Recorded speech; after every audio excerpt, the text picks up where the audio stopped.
अगर आप भी चाहते हैं बिट्टू मलंगिया इंटरटेनमेंट का ऑडियो वीडियो सबसे पहले आप तक पहुंचे, तो लाल बटन को दबाकर चैनल को सब्सक्राइब करें और बेल आइकन दबाना ना भूलें।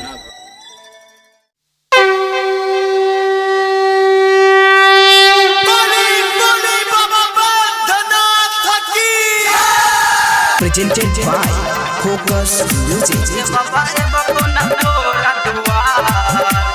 अखन अपने सब सुन रहल छी बिट्टू मलंगिया एंटरटेनमेंट के। आप सुन रहे हैं शिवनाथ सिंघानिया को।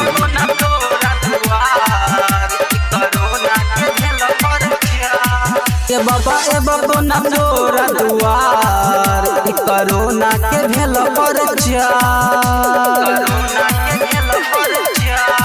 ए बाबा ना तोरा दुआर कोरोना के भेल परचार। सबसे भेल महामारी हो तब पड़ गेल भारी हो। बाबा करहन कोनो जोगार कोरोना के भेल परचार। ए बाबा ना तोर दुआर कोरोना के भेल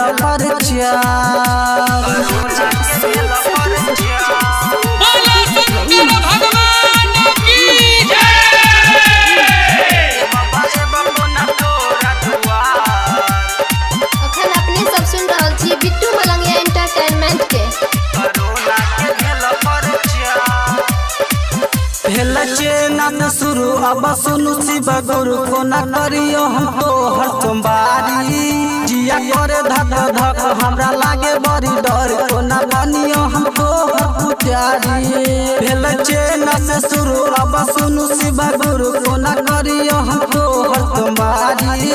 लॉकडाउन लगल 3 महीना सावन बीत जब लगयो हीना। बाबा करहन कोनो जोगार कोरोना के भेल परचार। ए बाबा ना तोर दुआर कोरोना के भेल परचार। ए बाबा ना तोर दुआर कोरोना के भेल परचार।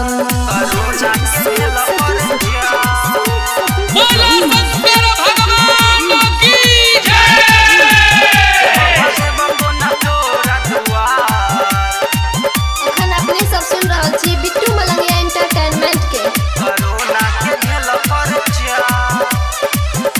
कोरोना खत्म बाबा कहै छियै हम नहीं त बढ़ जतौर दुगुना।